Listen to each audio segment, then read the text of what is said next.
नमस्कार, मनीषा टेस्टी रेसिपीमध्ये तुमचे सर्वांचे मनापासून खूप खूप खूप स्वागत। वर्षाच्या शेवटच्या दिवशी सगळेच आपण सेलिब्रेशन करतो, तेव्हा आपण बाहेरून काहीतरी गोड पदार्थ किंवा मिठाई आणत असतो।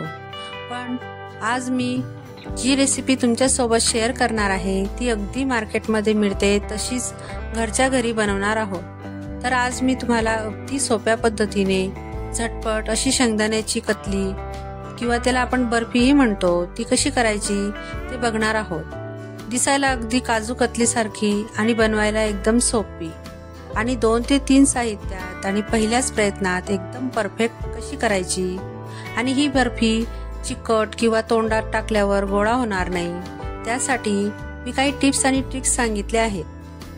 तेव्हा हा व्हिडिओ तुम्ही शेवटपर्यंत पहा आणि माझ्या चॅनलला प्लीज लाईक, शेअर आणि सबस्क्राइब नक्की करा। चला तर मग रेसिपीला सुरुवात करूया। आता पीनट कतली बनवण्यासाठी इथं मी एक कढई गॅसवर गरम करायला घेतलेली आहे। नंतर त्यात आपण आता शेंगदाणे भाजून घेणार आहोत। त्यासाठी 1 कप शेंगदाणे इथं मी घेतलेले आहे। तुम्ही घरातील कोणतीही एका वाटीचं माप सेट करून घ्यायचं आहे। आता आपल्याला हे शेंगदाणे मंद आचेवर खरपूस भाजून घ्यायचे। शेंगदाणे भाजताना चमच्याच्या साहाय्याने असं हलवत भाजायचे आहेत, म्हणजे ते व्यवस्थित भाजले जातात। आता बघू शकता शेंगदाणे आपले आता व्यवस्थित भाजले गेलेले आहेत। अशी साल निघायला लागली की आपले शेंगदाणे भाजले गेले असं समजायचं।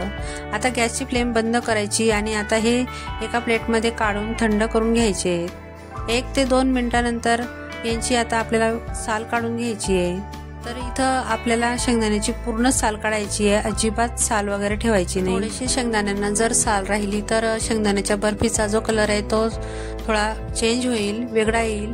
त्यासाठी आपण ही सगळी साल काढून घ्यायची, म्हणजे शेंगदाण्याची जी बर्फी आहे, कतली आहे ती एकदम छान येते, सफेद येते। तर आता बघू शकता इथं सगळ्या शेंगदाण्याची साल काढून झालेली आहे आणि आता ही साल शेंगदाण्यांपासून वेगळी करून घ्यायची आहे। तर आता मी इथं सगळी शेंगदाण्याची साल साफ करून घेतलेली आहे आणि आता आपण हे शेंगदाणे मिक्सरमधनं बारीक करून घेणार आहोत। तर इथं एक टीप लक्षात ठेवायची आहे की शेंगदाणे बारीक करत असताना मिक्सर एकसारखं चालवायचं नाही, तर मिक्सरच्या पल्स मोडवर चालवायचं किंवा मिक्सर चालू केल्यावर 2 ते 3 सेकंदच मिक्सर चालवायचं आणि बंद करायचं आणि परत चालू करायचं। अशा प्रकारे शेंगदाणे आपण बारीक करून घेणार आहोत। या पद्धतीने असा कूट करून घ्यायचं।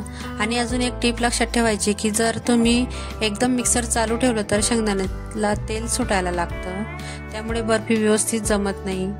तर आता आपला कूट तयार आहे। तर मी थोडासा जाडसर कूट आहे त्यामुळे असं चाळणीने गाळून घेणार आहे। तुम्ही जर थोडा बारीक कूट केला असेल तर नाही गाळलं तरी चालेल, काही हरकत नाही।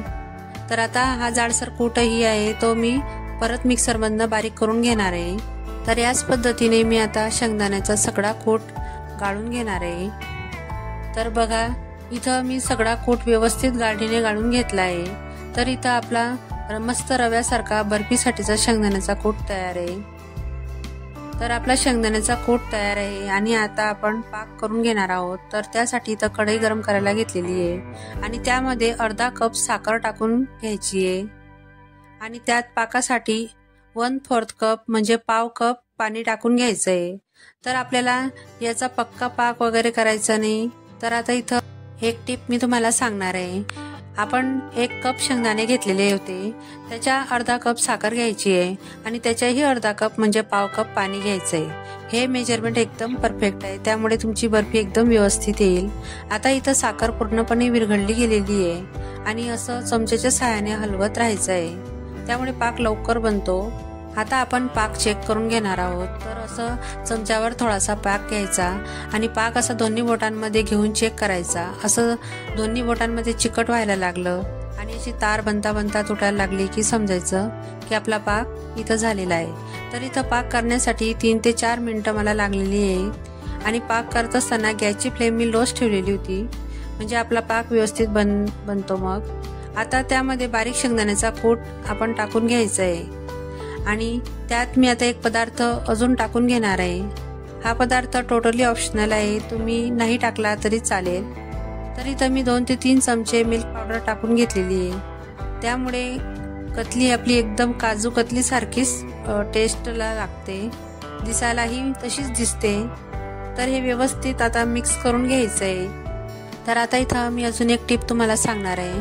तर हे मिश्रण सतत असं चमच्याने हलवत राहायचं, नाहीतर ते कढईला खाली करपतं. आता 3 ते 4 मिनिटांनंतर बघू शकता आपलं हे मिश्रण व्यवस्थित तयार झालेलं आहे.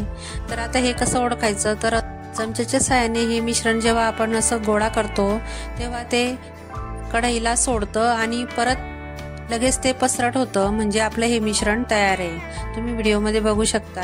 आता मी गॅसची फ्लेम बंद करून घेतलेली आहे आणि याला आता शेंगदाण्याचं मिश्रण आहे ते टाकून घेण्यासाठी इथं मी बटर पेपर घेतलेला आहे.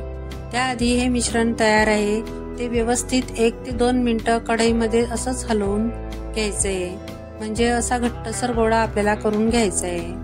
बघू शकता असा गोळा करायचा. अगोदर मिश्रण थोडं सैलसर होतं आणि याला असं मिक्स करत करत बघा मस्त घट्टसर गोळा तयार झालेला आहे. आता हाताला थोडं तूप लावून घ्यायचंय, म्हणजे हाताला ते मिश्रणाचे चटके वगैरे लागणार नाहीत, कारण मिश्रण थोडं गरम आहे. तर असं व्यवस्थित हाताने हे परत मिक्स करून घ्यायचंय. आणि आता हा गोळा आपण बटर पेपर वरती ठेवून घेणार आहोत या पद्धतीने. आणि आता बटर पेपरनेच हे गोळा व्यवस्थित सॉफ्ट करून घ्यायचा आहे. व्हिडिओमध्ये बघू शकता या पद्धतीने असा सॉफ्ट झाल्यानंतर परत हा गोळा लांबसर तयार करून घ्यायचा आहे असा, आणि परत तुपाचा हात लावून घ्यायचा आहे आणि वरतून बटर पेपर ठेवून घ्यायचा आहे दुसरा. आणि आता हे लाटण्याने मी लाटून घेणार आहे. सर्व बाजूने एकसारखं व्यवस्थित हे लाटून घ्यायचं आहे. तुम्हाला जशी जाड बारीक जसं हवं तसं तुम्ही हा गोळा लाटून घ्यायचा आहे. आता इथं मी कतली करते आहे, त्यासाठी हे मिश्रणाचा गोळा बारीक साईज मध्ये लाटून घेणार आहे. सर्व बाजूंनी व्यवस्थित एकसारखा लाटायचा आहे. आता बघा हे मिश्रण लाटून तयार झालेलं आहे आणि आता वरचा पेपर काढून घेणार आहे. आणि ज्याप्रमाणे काजू कतलीचा शेप असतो त्याचप्रमाणे हे मिश्रण कट करून घेणार आहे. त्याला आधी सरळ उभ्या रेषेमध्ये कट करून घेणार आहे मी. हे बघा या पद्धतीने.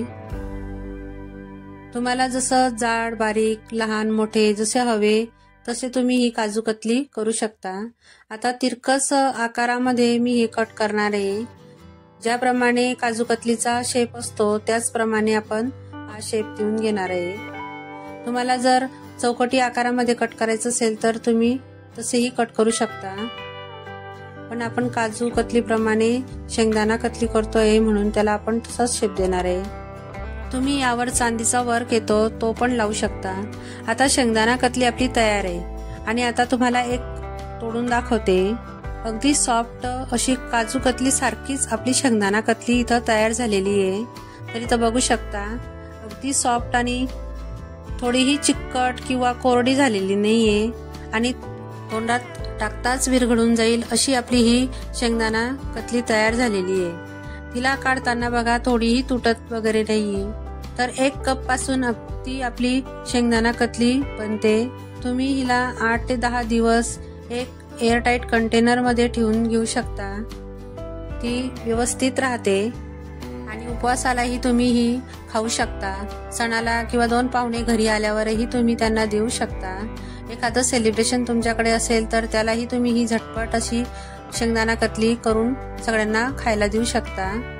तर तुम्ही नक्की ही एक रेसिपी ट्राय करून बघा आणि मला कमेंट करून नक्की सांगा तुम्हाला ही रेसिपी माझी कशी वाटली ते मला नक्की कमेंट करून सांगा. आणि आवडल्यास प्लीज चॅनलला लाईक करा, शेअर करा आणि सबस्क्राईब नक्की करा. चला तर मग पुन्हा भेटूया अशाच एक नवीन रेसिपी सोबत. तोपर्यंत मस्त खा आणि स्वस्थ राहा.